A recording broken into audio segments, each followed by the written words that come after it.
My name is Mukhtar. I'm a civil servant. The Christians were made to believe that Jesus Christ, may peace be upon him, that he gave his life in order to save the humanity. According to them, that every human being has inherited an original sin from Adam and Eve. So, on the basis of that, I am asking a question. What is the precise Islamic position on the concept of original sin? Thank you.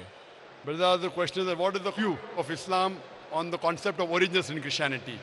The original sin, if you read in the Bible, it is different. The concept what the church preaches is different. The church believes that every human being is born in sin. And until you do not believe that Jesus Christ, peace be upon, died for your sins, you shall not enter Jannah. That is their teaching. But this is totally wrong. The Bible says no bearer of burden can bear the burden of others.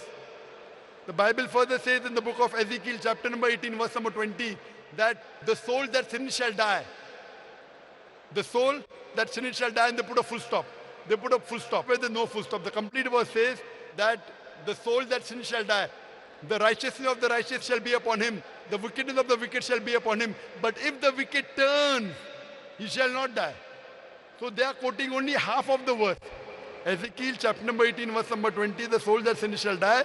The wickedness of the wicked shall be upon him. The righteousness of the righteous shall be upon him. But if the wicked turns, he shall not die. So even according to the Bible, the original sin doesn't mean that every human being is born in sin. It is the teaching of the church. In Islam, we believe the human beings are born sinless.